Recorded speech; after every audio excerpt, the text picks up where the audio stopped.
Hey folks, just a little bit of an update on this situation with the London terror attack that's breaking right now. It does appear that the police have actually contained the situation, and from early reports that was putting out that there was 3 suspects, it has been confirmed that at least 2 of the suspects have been shot dead by terror police, and unfortunately it appears that an innocent bystander has also been caught in the crossfire and shot in the head. Now, I'm not sure whether they will whitewash this report in the coming days, play it down or whatever, but the fact of the matter is that some awful stuff going on tonight in London. At least 7 people dead, 20 people injured. Possibly those numbers could change. It's still early days for the reports and stuff, and this is an investigation that is still ongoing. It does appear now, from everything that I've seen and witnessed tonight in terms of the streams and the witness reports talking and stuff, that this van did actually try to hit people on the bridge. Possibly it did hit people, and they're saying that at least 1 person could have been killed by the hit and run. And then when this van has actually come to a crashing stop near one of the pubs, these 3 guys have got out and started stabbing people, and it's alleged that they were saying that this is for Allah as they were attacking people, and there was members of the public throwing bottles at them, chairs, all sorts. They ran up to a pub, they actually stabbed a bouncer, allegedly, and they were trying to get into the pub, and people in there were just panicking and doing what they could to get them away from them and running away. And apparently these scumbags were chasing them down to get hold of them. So quite disgusting what's going on.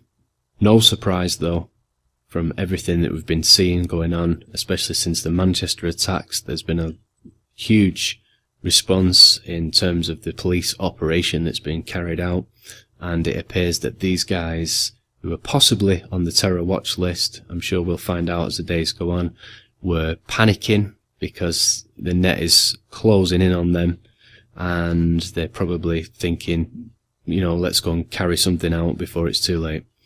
And that seems to be what's going on here, folks.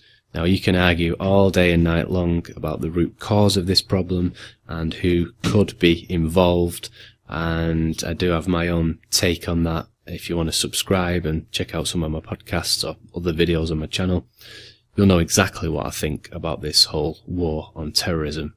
Well, we had the war on drugs. What did we get? We got more drugs. We have the war on terrorism. What do we get? More terrorism.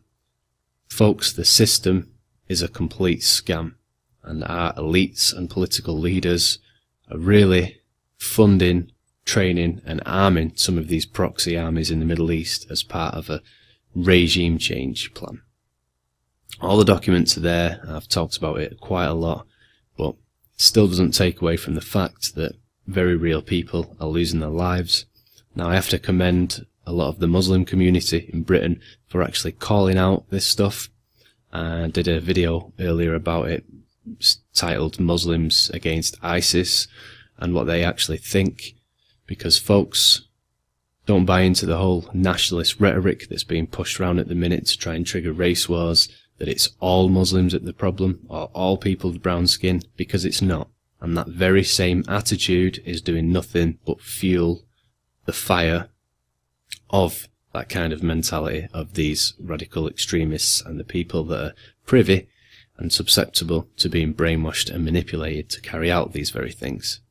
Now, there doesn't have to be some corrupt faction in the intelligence community, some member of Mossad out there actually controlling these guys anymore, because it has got to the point where the narrative has been firmly planted and the groundwork's been set. This has been going on since 9/11 and the invasions of foreign nations and all the creations of terror factions, and it's a very, very sad and dire situation. Not only do we need to put a stop to this, but we also need to hold our elites accountable for their actions and their war crimes.